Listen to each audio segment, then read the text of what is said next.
Here's my school. Nassau Elementary. The best kept secret in the county, according to my former principal. I love my job, making music with children all day. However, the district started pushing the use of technology, and that's okay. We are now evaluated on meeting the NETs for teachers, and that too is okay, except I didn't know where to begin to even reach that goal. The tools that I have are 4 desktop computers, access to a computer lab, and student laptops. I rescued a smartboard from the garbage, but I have no real guidance as to how to use any of these tools, and I didn't have the courage. I needed help. I fell across an ad one day and learned about Full Sail University.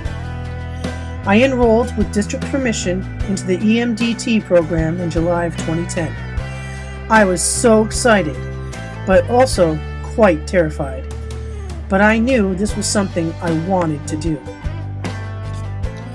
I'll admit, at the beginning, I was a tad bit confused. APA was a foreign language to me, having used MLA in previous education. Poor Dr. Wiley. And what on earth is action research?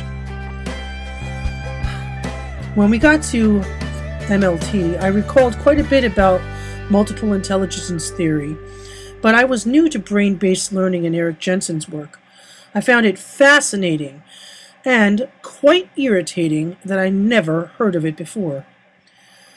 But it was in training and motivational development that I began to get a grasp of things and to feel a little bit more comfortable to where we were heading.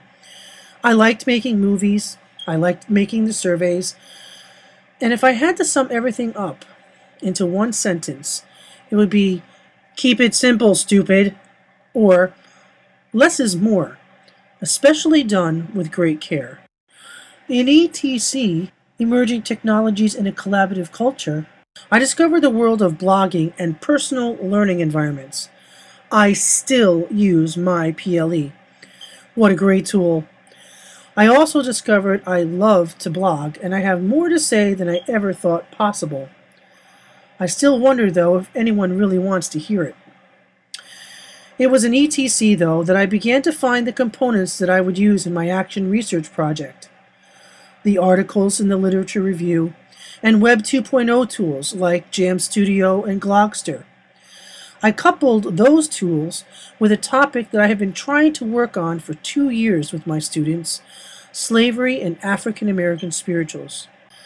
Through education design and evaluation, I was introduced to the ADDIE model. Poor Dr. Deason. I must confess, at first I didn't get it. I really struggled, and I felt like everything I did was wrong. But through hard work and perseverance, it did help me to clarify my goals and help me to articulate them more clearly. The instructional goal was to combine Web 2.0 tools, Jam Studio and Glogster, together to create a multimedia project that demonstrated what students learned about spirituals and helped to explain why studying spirituals is important even now. The affective goal was to give students a tool so they could create their own music compositions, to foster their musical creativity both at home and at school.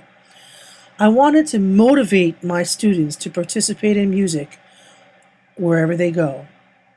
Thank you, friends and mentors. I would not have made it through EDE without you.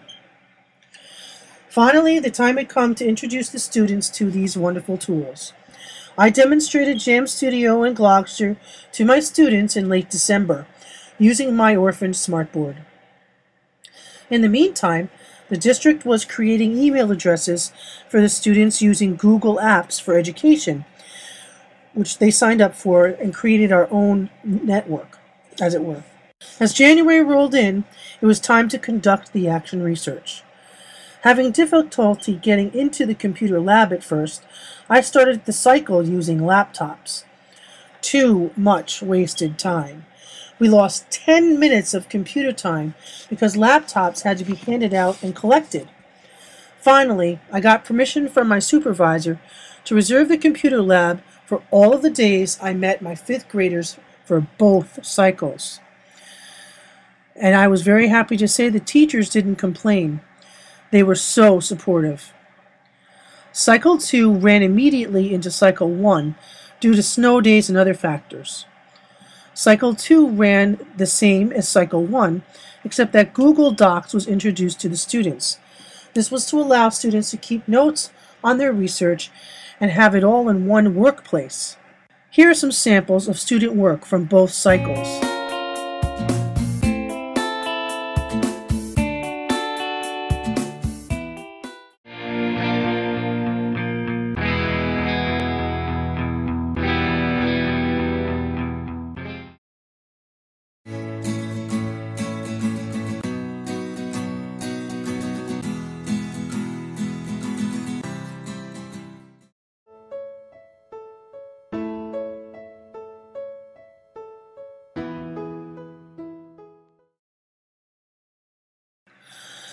As part of a culminating experience at the end of Cycle 2, students participated in an outdoor education overnight trip at Sharp Reservation.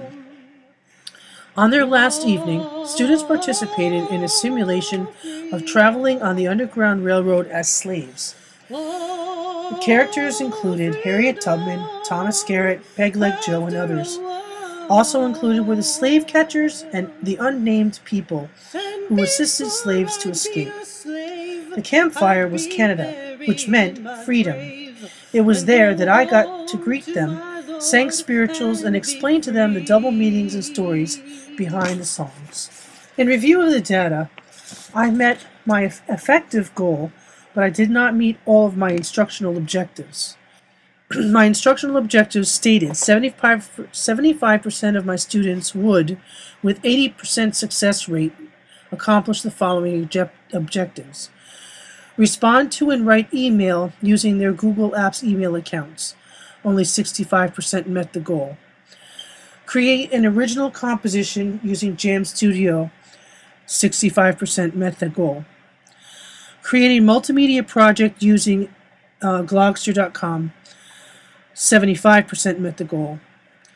Upload and embed original composition from Jam Studio into their Glogster project. Only about 50% of the students met that goal. However, affectively, students indicated in survey responses that they enjoyed the experiences and would indeed use these Web 2.0 tools for both personal and school use. They found the experience either excellent, good, or okay, that they had difficulty using it, but they would indeed use the tool sometime again. That was for Jam Studio. For Glogster, the numbers were higher. They excellent experience was 61%, 20% was a good experience, and 16% was okay. A total of 97% of the students liked Glogster. This raises some questions, though, that need to be answered after this study. Are students more visually oriented than orally oriented in regards to creating new media? Is using loops in software program or a Web 2.0 tool truly composing, or is it arranging? How would a younger elementary student respond to a similar study, say in grades 3 and 4, and of course using developmentally appropriate web tools? It's also worth noting that there is a very large lack of research in the elementary level of music education, especially in general music. It was very difficult to find material that dealt with this age group. And now that I've had my first action research project experience, I would like to conduct more research, submitting it for publication to fill that void. We need to make sure our instruction is based on research to benefit our students as best we can. This concludes my first journey in action research.